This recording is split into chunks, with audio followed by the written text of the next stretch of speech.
Desafío Malos Pensamientos. La información al instante. Las noticias al momento. Todo lo que usted diga puede ser utilizado en su contra. Desafío Malos Pensamientos, donde una imagen no vale más que 1000 palabras.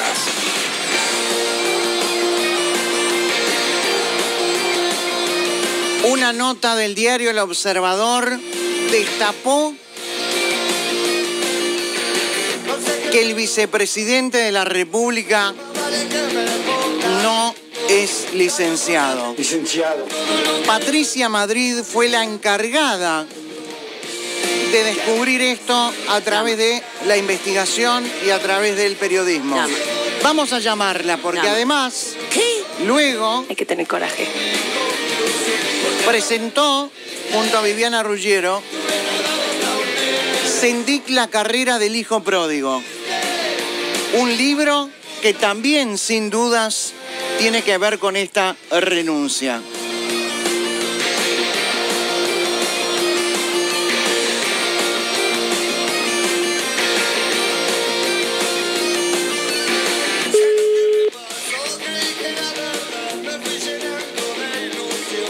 Hola.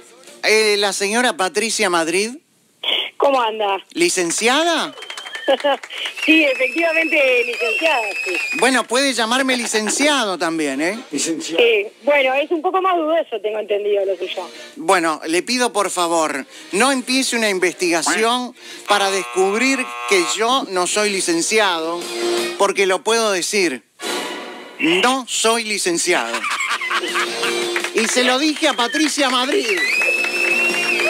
Patricia, bienvenida, ¿cómo estás? ¿Qué tal, Peti? Buenas tardes, ¿cómo estás? Un saludo para ti y para toda la audiencia. Bueno, realmente, Patricia, hay que destacar el trabajo del periodismo todo, no solo en este fin de semana que descubrí realmente transmisiones como para sacarse el sombrero, como la de Telenoche o Teledía, y también a través de los medios de comunicación, de las redes sociales, la transmisión que ha hecho El Observador, en la que también trabajaste, y también el diario El País, por decirlo, y Búsqueda, que también han ayudado a descubrir que teníamos un vicepresidente mentiroso. ¿Está bien la palabra? Es un poco fuerte, pero a ver, para no andar con eufemismos, sí, efectivamente mintió. Sendik mintió en más de una ocasión, en forma reiterada, no solamente a la ciudadanía, sino que también a su fuerza política, ¿no? Que es donde también debió rendir cuentas en una primera instancia. Faltó a la verdad, lamentablemente, el vicepresidente en varias ocasiones, ¿no? ¿Cómo viviste este sábado? A través de los medios y a través del periodismo y como persona también, esta renuncia del vicepresidente de la República, que, vamos a decirlo, lo he dicho recién y lo reitero y todo el mundo lo sabe, quizás la génesis tuvo que ver mucho con la nota cuando le preguntaba si era licenciado o no.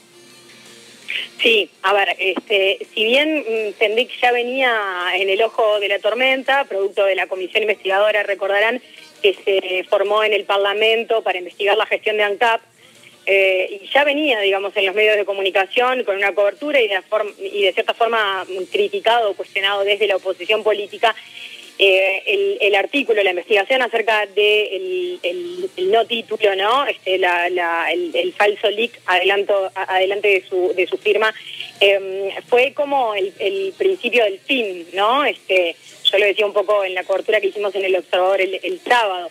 Eso fue de alguna forma lo que permitió poner en tela de juicio todo lo pasado, ¿no?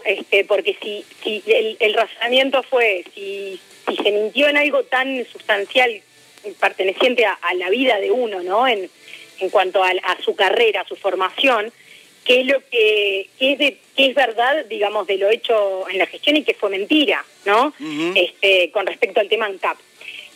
Lamentablemente la forma en que reaccionaron, tanto él como su círculo, y además el Frente Amplio todo, recordarán con aquel plenario que se hizo en el cual Sendik va e intenta explicar un poco lo que fue su carrera política. Allí, que hasta ese momento se podía interpretar como un error propio de Sendik, la forma de comunicar, ¿no? Porque él cuando yo lo entrevisto, al otro día él hace una conferencia, se desmiente, asimismo ratifica el hecho de que efectivamente es licenciado y promete que esos papeles de Cuba van a llegar.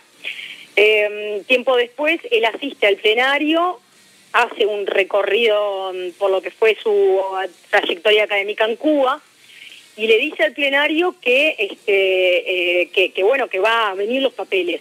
Y el plenario entero, es decir, la fuerza política entera, se abraza a esa versión y saca un comunicado señalando que todo esto era producto, todo lo que estaba pasando era producto de un manijeo de la oposición y de los medios de comunicación que intentábamos socavar la institucionalidad democrática de este país. Fueron términos tremendamente duros, ¿no? Y bueno, y de allí en más, para muchos ya es historia, digamos, conocida, los idas y vueltas que hubo durante todo el año pasado, hasta que este año, salió, digamos, la nueva polémica o lo que nos ha tenido, digamos, presentes en estos últimos meses ha sido las cuestionadas tarjetas corporativas, que está publicado en el libro que junto con Viviana Ruggiero hicimos de Sendik, la carrera del hijo pródigo.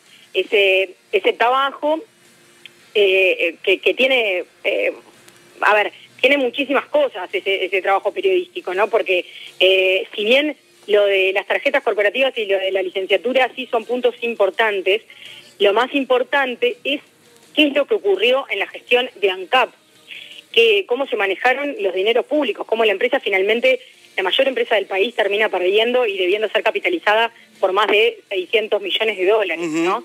¿Qué es lo que ese partido que queda a jugarse ahora a nivel de la justicia? Que es la parte más importante de todas. Porque, digo, si bien uno puede decir, bueno, ok, lo de la licenciatura y las tarjetas lo entendemos todos, ¿no? Porque son algo que uno le parece mucho más cercano y a veces no se visualiza lo que es 600 millones de dólares.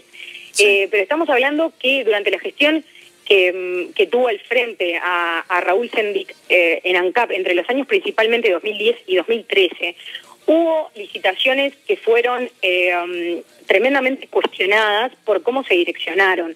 Hubo personas privados que se beneficiaron, hubo amiguismo, hubo falta de controles, hubo discrecionalidad. Es decir, ni que hablar de lo que fue el financiamiento de su propia campaña política que recordemos fue realizada, y eso nosotros lo pudimos confirmar para el libro, fue realizada por el mismo publicista que trabajaba para ANCAP. La agencia La 10. La agencia La 10, efectivamente, que Sendik negó eso y en ese momento mintió. Y bueno, otra mentira más, ¿no? Y efectivamente nosotros pudimos, junto con Viviana, confirmar que efectivamente Pablo Álvarez había sido el hombre que había estado atrás de la campaña, pero además recordemos que también hubo un financiamiento que no se ajusta a lo que establece la ley de partidos políticos aquí en Uruguay. De acuerdo a esa ley que se votó en el año 2009, si mal no recuerdo, ningún partido político o sector en Uruguay puede ser financiado por empresas, entidades, fundaciones del extranjero. Pues bien, acá se armó una sociedad anónima, trucha, totalmente trucha, se puso una testaferro uruguaya al nombre, y la plata vino de un empresario paraguayo. Fue el único aportante que declaró el sector Compromiso Frente Amplista, lista 711, como el financista, digamos, de la campaña de Raúl Sendik. Y estamos hablando de que lo financió un empresario paraguayo que mandó la plata desde allá. El sector no declara la totalidad de la plata, declara poco más de la mitad, $37.000, cuando el empresario paraguayo aportó $67.000 en total. O sea, hubo 30 que no se sabe qué pasó, ni dónde están, ni cómo se usaron, pero que no se declararon. Eso sí lo tenemos bien presente. No se declararon ante la Corte Electoral. Todos los partidos están obligados por ley, por esa ley aprobada por todo el Parlamento, a declarar de dónde vienen sus fondos. Entonces, cuando hablamos de la licenciatura y cuando hablamos de las tarjetas, son cosas importantes que a los uruguayos creo que todos lo entendemos porque es algo muy palpable, ¿no? No es un calzoncillo. No, es que no es un calzoncillo. Cuando el senador Mujica este fin de semana sale a decir, bueno, acá, cae o sacamos un vicepresidente por un calzoncillo. No. Acá lo que hay es una pérdida de la credibilidad por parte de una figura política, nada más y nada menos que el número 2 del gobierno, que le mintió en reiteradas ocasiones a la ciudadanía, a sus votantes, y a su fuerza política. Le mintió también al Tribunal de Conducta Política. Ese 28 de junio, casualmente el mismo día que nosotras publicamos el libro, él va a hablar con el Tribunal de Conducta Política, a rendir explicaciones de cómo había hecho uso de las tarjetas corporativas. Recordemos que 20 días antes de que nosotros publicáramos el libro, Búsqueda había accedido a la información que nosotras teníamos para el libro y la publica Búsqueda, las tarjetas corporativas, y destacan, digamos, los gastos que están por fuera de lo que se entienden como corporativos, que son la compra en Divino, la compra en las tiendas de ropa, de informática y demás. Después el Sendic va al Tribunal de Conducta Política a dar cuenta, digamos, de eso, y le miente, digamos, a los integrantes del tribunal, ese consejo de sabios considerado por el Frente Amplio, porque le dice, no, bueno, yo no presenté justificativo, pero acá tampoco nadie presentó justificativo. Lo cual faltó a la verdad nuevamente, porque nosotros lo informábamos hace algunos días cuando se conoció finalmente el fallo del Tribunal de Conducta Política, porque de acuerdo a lo que declaró, ¿no?, salta allí en el tribunal, con el fallo que se conoce el lunes pasado. Él dice, ninguno justificó nada. Y nosotras en nuestro programa en Carve, en Así Nos Va, pudimos informar que no fue así, porque hubo directores que en su propia gestión, él estando como presidente de ANCAP, pero por ejemplo su vicepresidente, Germán Riet, del oficialismo, del Frente Amplio, así como también el otro director, Juan Gómez, también oficialista, y el que era el representante, uno de los representantes de la oposición, en este caso el representante del Partido Colorado, Juan Justo Amaro, efectivamente, no en todos, pero sí en muchas ocasiones de sus gastos, justificaban en qué se habían gastado. Fuimos a cenar con tal persona, fui a cenar, ¿me explico? O sea, sí, daban cuenta de para qué se había utilizado. Y él dice que no fue así. Entonces, otra mentira más. Digo, es una pérdida, digamos, constante de la credibilidad, que termina claramente que deteriorando a lo largo de prácticamente más de un año y medio la credibilidad del vicepresidente, ¿no? Ahora, Patricia, leyendo el libro Sendic, la carrera del hijo pródigo, que has escrito con Viviana Ruggiero, uno ve que Sendic es la punta del iceberg.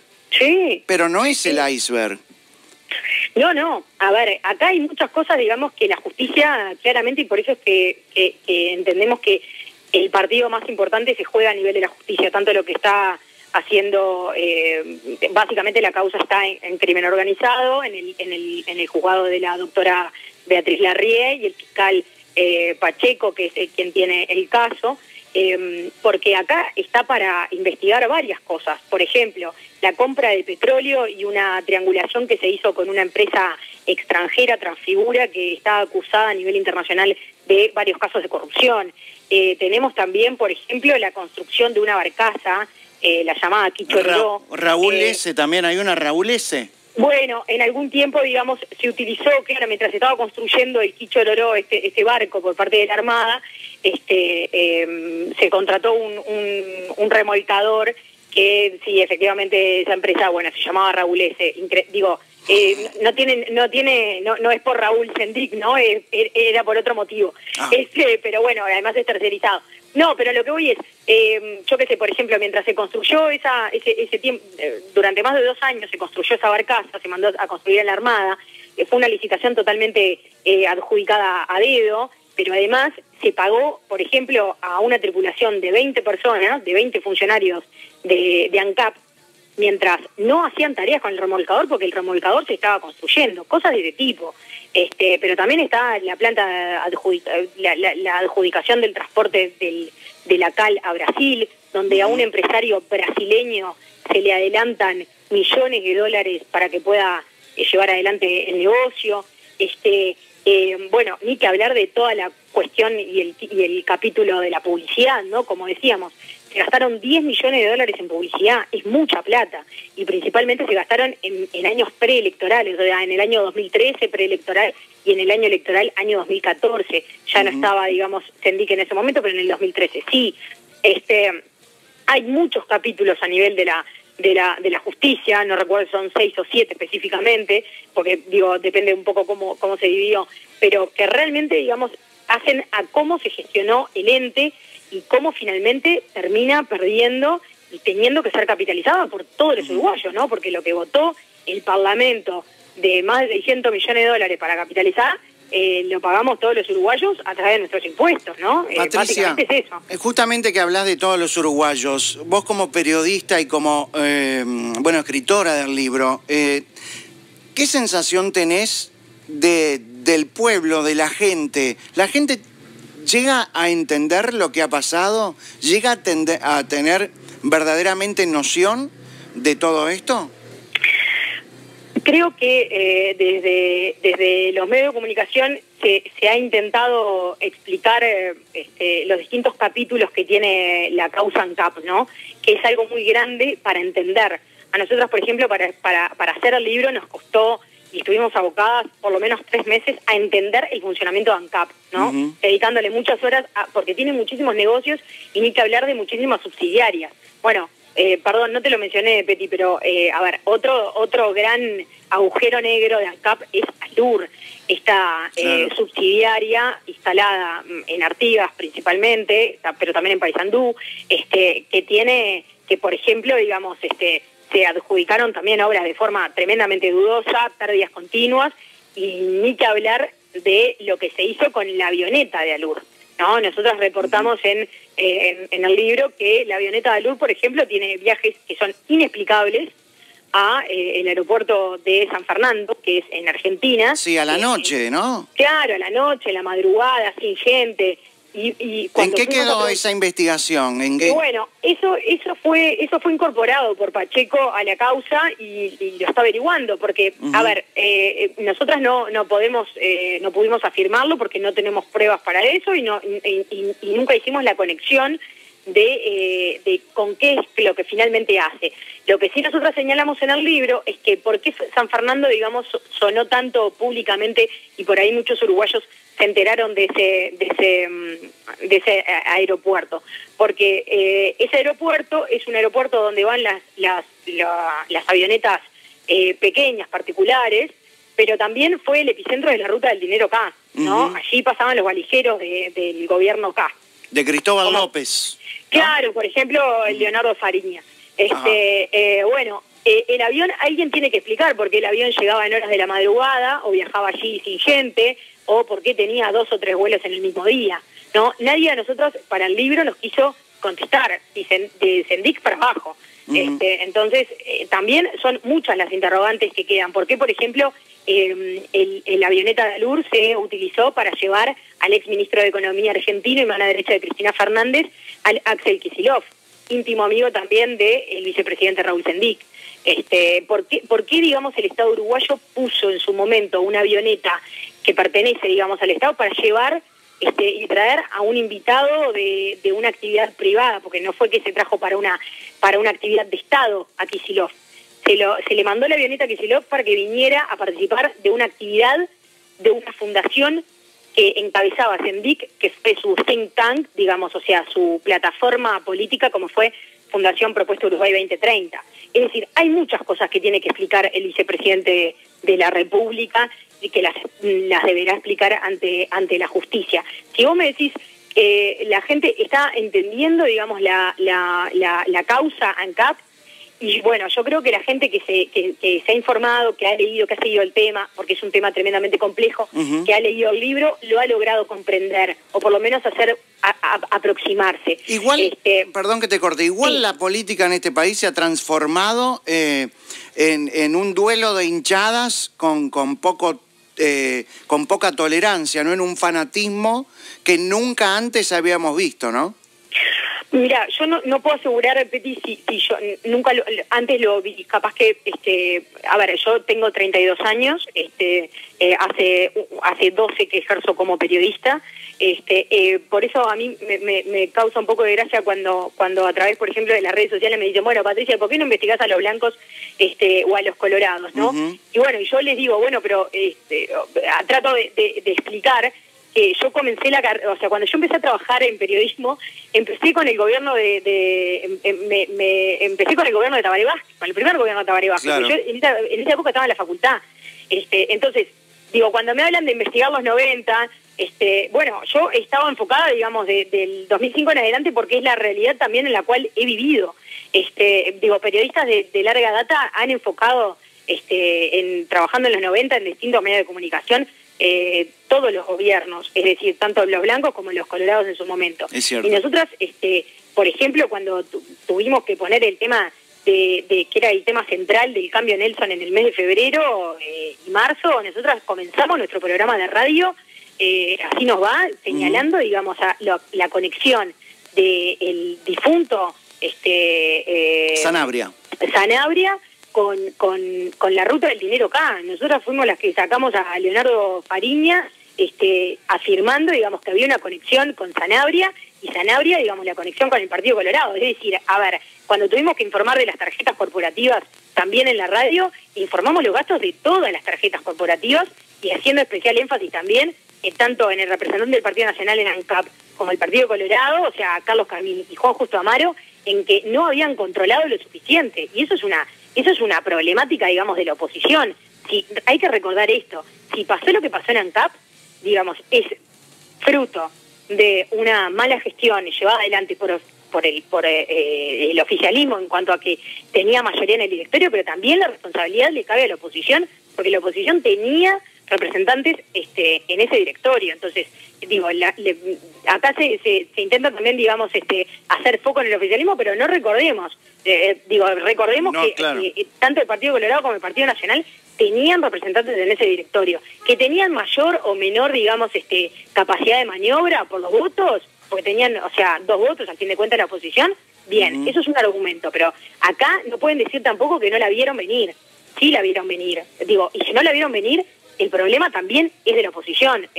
Ahí hay un problema, porque al fin de cuentas uno dice, bueno, pero entonces ¿para qué tenemos representantes de la oposición en las empresas públicas, no? Digo, si no sirven, digamos, de alguna forma de control. Ni siquiera para oponer, ¿no? Claro, ni siquiera para controlar. A ver, yo lo que sí creo es que la gente que se ha informado ha logrado aproximarse a la causa ANCAP. Sí creo también, Peti, que hay una realidad, y es que todos tenemos en nuestras familias, por ejemplo, alguien que estudia una carrera universitaria y que se quema las pestañas leyendo, ¿no? Entonces, cuando se observa que alguien, digamos, mintió con un título universitario, cuando cuesta tanto estudiar una carrera universitaria porque las familias hacen esfuerzos, porque muchas veces, ¿me entendés?, los gurises vienen del interior a Montevideo y tienen que dejar, tienen que pasar las 1.500, digo, es un tema mucho más cercano, ¿no? Porque la gente lo vive en sus hogares. O también, digamos, pasa con las tarjetas corporativas. ¿A quién, me entendés, no le ha costado llegar a fin de mes, pagar la tarjeta completa? Digo, ¿no? Tener que pagar las cosas en cuota. Digo, son cosas mucho más palpables que si a vos te dicen, bueno, son 800 millones de 800 millones de dólares de pérdida. Eso no es una cifra a la que los uruguayos... No, claro, no es fácil de digerir, ¿no? Claro, y podamos visualizar, viste, como en la cotidiana. Entonces, las cosas que generan conversación, que más generan el run run y lo que nosotros habitualmente decimos termina calentando a la gente, es básicamente lo que a uno le llega más, ¿no? Y creo que a lo largo del tiempo las mentiras y las contradicciones del vicepresidente fueron muy claras, y la gente también, la ciudadanía no es tonta, ¿no? Digo, uno no puede pensar, digamos, tapar que va a el decir sol algo con una mano. Y claro, y que la gente, y que todos, viste, van a comprar ese relato. No, no es así. Entonces, a mí lo que sí me preocupa es que ahora se salga con el relato de bueno, pero finalmente cae por un calzoncillo y 3 bombitas. No cae por un calzoncillo y 3 bombitas, no. O sea, acá hay una pérdida sistemática de la credibilidad por parte de quien ocupaba el segundo cargo de gobierno. Eso es así, y es un cúmulo de cosas. Dos cosas más, Patricia, porque también tenés que salir al aire en El Observador, en ¿no? Así nos va. No, en Así nos va, en Carve. ¿A qué hora arrancás en Así nos va? No, a las 5 de la tarde salimos, pero salimos de la rural. Bien. A la gente habla de un subsidio de $90.000 que va a recibir Raúl Sendic. ¿Qué sabemos de eso? No me consta absolutamente nada. No tengo, lo he leído también, es algo que ha trascendido a nivel de las redes sociales. No he visto ninguno de los medios en los cuales me apoyo para trabajar confirmando esa versión. Así que no te sabría decir, Peti. Bien, la última. Yo vi el título, dijo Lucía Topolansky, y hoy será la vicepresidenta de la República. ¿Es peor el remedio que la enfermedad?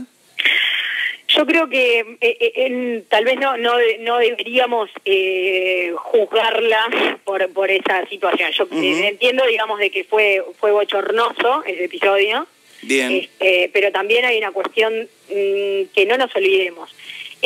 Tanto Lucía Topolansky, quien va a asumir como vicepresidenta, como el expresidente o el senador José Mujica, tienen una cuestión tremendamente afectiva con Raúl Sendic, producto del vínculo que ellos tuvieron con su padre, con Raúl el Bebe Sendic. Entonces, Lucía Topolansky, a lo largo del año pasado, cuando se desató la polémica vinculada al título, tuvo una conducta que nosotras describíamos en el libro más de madre sobreprotectora, ¿no? Que esa como quien sale a defender a su cría, ¿no? Casi instintivamente, de una defensa, porque hay un cariño más allá de una cuestión político-partidaria, hay una cuestión de afecto. Por la historia en común, ¿no?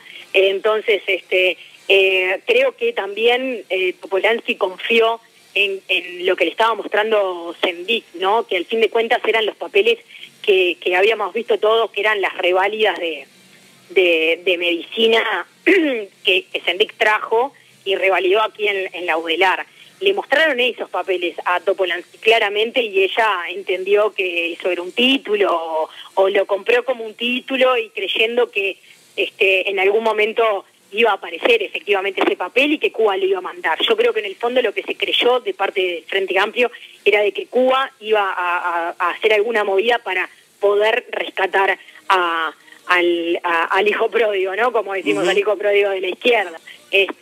Finalmente, digamos, Cuba no envió absolutamente nada porque no había nada para enviar de una carrera que no existe. Y si hay algo que en el sistema cubano tiene muy claro que tiene que defender para la afuera, es su sistema educativo. No cruzan, no iban a cruzar esa línea, ¿no? Aunque se haya pensado en algún momento o especulado de que Cuba le podía mandar algo. Yo creo que él esperó, confió, Sendic, ¿no? Estoy hablando de Sendic y su entorno, de que algo iba a aparecer y finalmente no llegó nada. Entonces, a ver, hay que ver qué es lo que pasa y también cómo se posiciona Topolansky de aquí en más, ¿no? Como siendo ahora la primera vicepresidenta mujer que va a tener Uruguay. Lo que está claro es, a esta hora, lo que uno puede decir es quién sale ganando de todo esto, y sin lugar a dudas que sale ganando el MPP, de esta situación, ¿no? De esta crisis, porque tiene un voto más a nivel del Parlamento, porque accede a la vicepresidencia y queda, digamos, de alguna forma bien posicionado políticamente, ¿no? Y hay que ver qué es lo que ocurre con Sendic. Creo que lo que estamos todos los medios esperando a esta hora es esa carta de renuncia y cuáles son los argumentos, porque recordemos algo que no es menor, Peti, también, y es que el sábado cuando Sendic va al plenario no admite haber cometido un error, no pide perdón por sus errores ni se disculpa con la fuerza política. Él sigue, digamos, teniendo la bandera de que él es una víctima de una situación, que fue perseguido, digamos, por su fuerza política, que le hicieron bullying. Digo, cada uno le pone el término que quiera, pero él, el planteo que hace es: yo yo estoy siendo víctima de toda esta situación y a mí no me cabe responsabilidad alguna, ¿no? Entonces, por eso también hoy los medios de comunicación, entre ayer y hoy, lo que señalaban es, y bueno, algunos periodistas señalaban, ¿por qué finalmente el plenario no lo sanciona? Y bueno, a ver, él no pidió disculpas y se sigue atando esa bandera, ¿no? De que él está con la razón y que él lo condena el Tribunal de Conducta Política, después varios integrantes de su fuerza política, y la fuerza política con la renuncia entiende que ya está, ¿no? Que no, digo, que ya estaba más que en el piso, que ya no era necesario seguirle pegando, ¿no? Entonces por eso mismo se licúa un poco la declaración final del plenario y termina saliendo lo que salió, pero no hay una sanción para Sendik, políticamente hablando, ¿no? Está la renuncia y más nada. Hay que ver qué es lo que dice en su carta de renuncia al Parlamento, porque de eso dependerá si el Parlamento en la Asamblea General tiene un debate o no, ¿no? Eso es lo que se está un poco esperando en las próximas horas. En el día de hoy, ¿no? Esto pasará hoy, ¿no? Sí, la carta de renuncia tiene que llegar, estaba previsto que llegara hoy, así que o llegará hoy o a más tardar llegará mañana, pero la Asamblea General tiene que discutir el tema, votarlo, o sin discutirlo, votarlo, digamos, para que finalmente se efectivice la renuncia ante la Asamblea General, que es lo que formalmente tiene que pasar para que Lucía Topolansky acceda a la vicepresidencia. Gracias, Patricia Madrid, te mandamos un beso grande, realmente nos sirve para escuchar y para entender un poco más lo que está pasando en Uruguay, que no es un dato menor. Por primera vez un vicepresidente renuncia, y eso, más allá de la fuerza política, es una llamada de alerta para la democracia de nuestro país, ¿no? Sí, por suerte lo que creo que esto nos deja de lección también es que estamos en un país que tiene instituciones sólidas, es cierto, que tiene un sistema democrático sólido, que eso es tremendamente importante. Acá no estamos ante una crisis institucional y me parece que eso es bueno recalcarlo. Porque sí, al principio se hablaba de eso, ¿no? Claro. Claro, acá no están en juego las instituciones. Es una crisis política. Es una crisis política, exacto.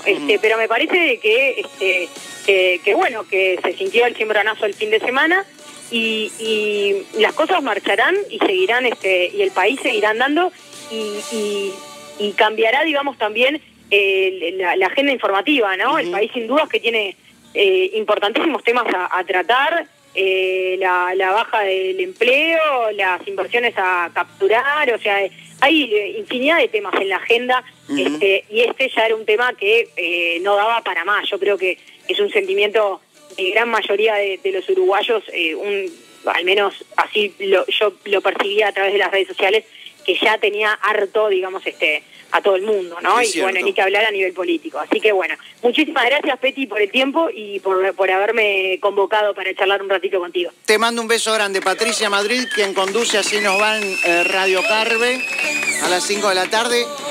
Escritora junto a Viviana Ruggiero de Sendik, la carrera del hijo pródigo, y quien en el comienzo, hace ya algunos meses, unos años, descubrió que el vicepresidente no era licenciado. Nos vamos a la pausa. A ver, no es un programa político, pero renunció el vicepresidente de la República. ¿Qué es lo que no entendés? Nos vamos a la pausa. Al 2400-8235. Seguí la frase. Del día que tiraron las Torres Gemelas me acuerdo. Y todos nos acordamos de ese día, ¿eh? Todos nos acordamos del momento en que las Torres Gemelas caían en Nueva York. Del día que tiraron las Torres Gemelas, me acuerdo... Ese es el Seguí la frase de hoy. Al 2400-8235. Seguí la frase.